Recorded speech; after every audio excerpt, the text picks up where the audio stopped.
네, 할렐루야. 오늘은 12월 28일 주일입니다.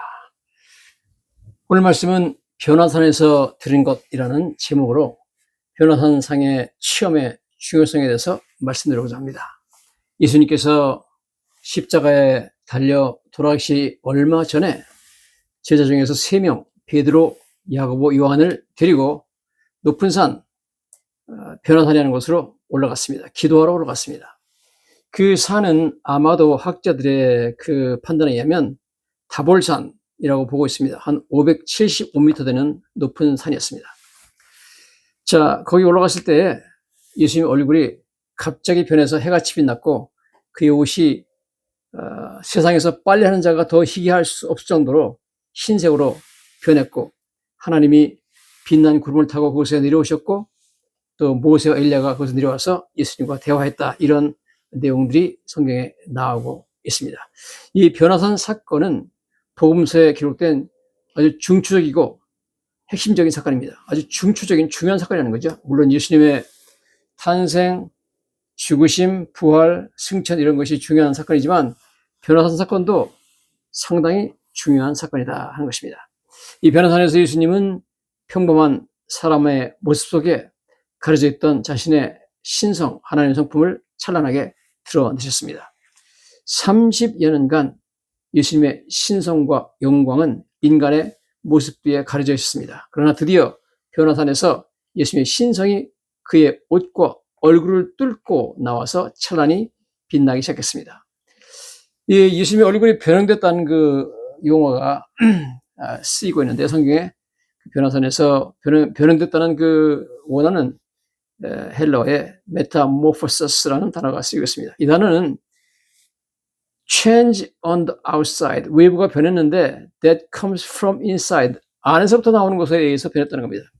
즉 예수님의 안에 신성이 나오기 시작하면서 그것이 바깥에 예수님의 모습을 변하게 만들었다, 그런 말씀입니다. 예수님은 베드로, 요한, 야고보 세 지자들에게 자신이 그냥 훌륭한 선생이나 선지자가 아니라 창조주 하나님이라는 사실을 분명히 증명해 보였습니다. 어떻게 사람의 얼굴이 해같이 빛나고 어떻게 사람의 옷이 흰색으로 찬란하게 빛나면서 나갈 수 있습니까? 불가능하죠. 이것은 예수님이 하나님이라는 그러한 사실을 제자들한테 보여준 분명한 사건이었습니다. 그래서 변화산에 올라갔던 제자 중에 하나인 요한은 예수님의 신성에 대해서 이렇게 말씀하죠. 예수님은 그냥 선생이나 선자가 아니라 창조주 하나님이었다고 그런 말하고 있습니다.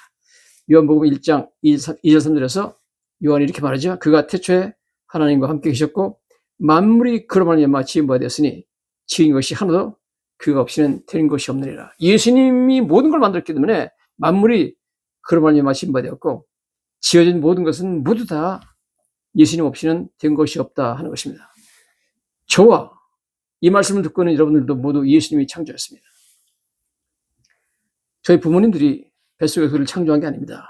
우리 부모님은 그런 창조 능력이 없습니다. 여러분, 하나님께서 우리 부모님이라는 그릇을 사용하셔서, 도구로 사용하셔서 우리를 친히 창조하신 줄로 믿습니다. 우리의 창조주는 예수님이십니다. 변화산에서 예수님의 얼굴은 해같이 빛났고 그 옷은 빨래하는 자가 희귀할 수 없을 정도로 순백색으로 변하여 빛났다고 성경에 말하고 있습니다.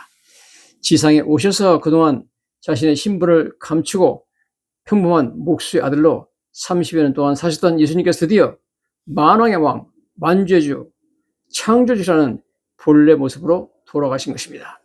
허름한 평민 옷을 입고 민정시찰을 나갔던 왕이 드디어 자신의 신분을 밝히고 왕복으로 갈아입고 나온 것과 같았습니다. 암행어사 박문수가 어사 출도를 외치면서 마패를 꺼내들고 여봐라 그러면서 거지 행세로 나갔던 암행어사가 정식으로 암행어사의 옷을 입고 사또를 들여다 놓고 못된 사또를 추문하는, 국문하는 그런 모습과 같았습니다. 예수님께서는 지상에 내려오시기 전 천국에 계실 때의 그런 모습으로 변한 거죠. 그리고 앞으로 재림하실 때의 그 영광스러운 모습으로 순간적으로 변했습니다. 변화선상에서 그렇습니다. 고대 중근동 지역에 있어서 모든 이방 나라들은 각자 고유의 신전과 제사장들을 가지고 있습니다. 그러나 그들의 성전에는 하나님의 영광이 임하지 않았습니다. 오직 여호와 하나님의 성전, 다윗과 솔로몬의 성전, 모세가 지었던 그 성막에만 하나님의 영광이 거했습니다. 모세가 성막을 건축했을 때, 그리고 솔로몬이 성전을 건축했을 때 하나님의 영광이 성전을 가득 채웠다고 말하고 있습니다. 성전에 하나님이 거하지 않으면 성전이 아니겠죠.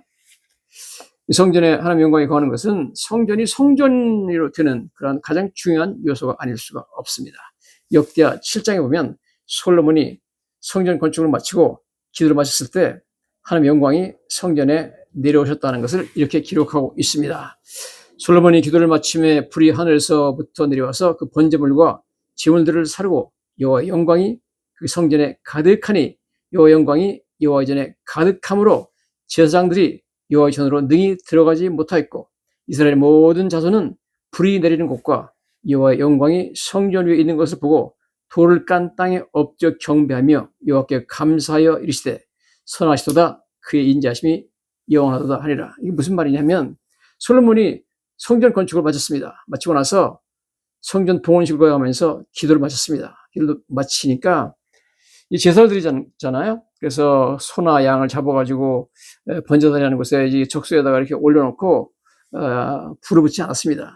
하늘에서 불이 내려와가지고 태워야 돼요. 하나님께서 솔로몬이 기도를 마치자마자 불이 하늘에서 내려왔다. 그래서 번제물과 제물을 살랐다 나옵니다. 그리고 솔로몬이 세워놓은 그 성전 안에 즉 하나님께서 내려오셔가지고 하나님의 영광이 가득 성전을 채워가지고 너무 영광이 찬란하고 무지개 빛이 찬란하게 나서 제사장들도 무서워서 능히 성전에 들어가지 못했고 이스라엘 자손들은 불이 번제들 위에 내리는 것하고 하나님의 영광이 성전에 가득 해가지고 찬란하게 빛나는 것을 보고 나서 모두 다 땅에 엎드려가지고 경배하고 하나님 찬양했다는 거죠. 여기 감사하며 이르되 선하시도다 그 인자하심이 영원하다 이렇게 말했다고 성경에 나오고 있습니다. 여러분 이처럼 솔로몬이 성전을 세워놓고 나서 하나님의 영광이 그 입에서 제대로 성전이 된 거죠. 거기는 항상 하나님의 영광이 거했습니다. 하나님 그 성전에 계셨습니다. 그런데 이스라엘 백성들이 나중에 너무 우상숭배를 심하게 하고 죄를 짓고 그래서 하나님의 영광이 떠났습니다. 언제 정확하게 떠났는지 성경에 나와 있지는 않지만 아마도 바벨론 군대에 의해서 예루살렘 성전이 완전히 파괴되던 BC 586년 이전에 얼마 전에 떠나가신 것 같습니다. 그 떠나는 모습을 에스겔서 10장 11절에 보면 자세하게 기록해 놓고 있습니다. 이렇게 나와 있죠. 이스라엘 백성들의 우상 숭배와 죄악 때문에 하나님의 영광이 예루살렘 성전을 떠나서 성전 동문으로 가셨고 그 다음에 예루살렘 성을 떠나서 성읍 동쪽으로 산으로 멀리 떠났다. 그렇게 성경에 나오고 있습니다. 자, 우리가 만약에 하나님의 영광이 예루살렘 성전을 떠난 것이 한 BC 600년 전이다 이렇게 보면 무려 600년 동안 예수님이 오시기 전까지 600년 동안 이스라엘 백성들은 하나님의 영광을 보지 못했습니다. 만나보지 못했습니다. 그런데 드디어 변화산에 예수님이 변하시는 모습 그 영광을 통해서 하나님의 영광이 다시 이스라엘 땅으로 돌아온 것입니다. 역사적으로 위대한 사건이 아닐 수가 없습니다. 그래서 변화산에 올라갔던 사도 요한이 이렇게 말하죠. 요한복음 1장 14절에 말씀이 육신이 되어 우리 가운데 거하심에 우리가 그의 영광을 보니 아버지 독생자의 영광이요 은혜와 진리가 충만하다. 예수님으로부터 다시 하나님의 영광을 받다는 겁니다. 변화산상에서 지자들은 약 600년 전에 이스라엘을 떠나갔다가 다시 돌아오신 하나님의 영광을 보게 된 것입니다. 이스라엘 백성들은 약 600년간 하나님의 영광을 보지 못했습니다. 이스라엘 백성들이 바벨론에서 돌아온 이후에 BC 516년에 세운 제2성전인 수르바벨 성전에는 하나님의 영광이 돌아오지 않았습니다.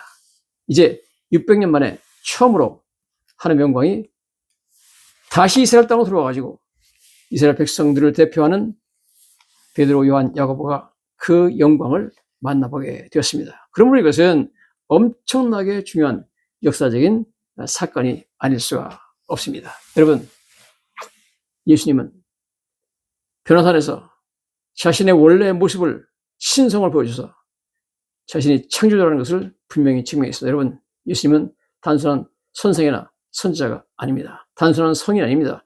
천지를 지시고 저와 여러분을 만드신 창조주십니다. 어떻게 해서 증명했느냐고요?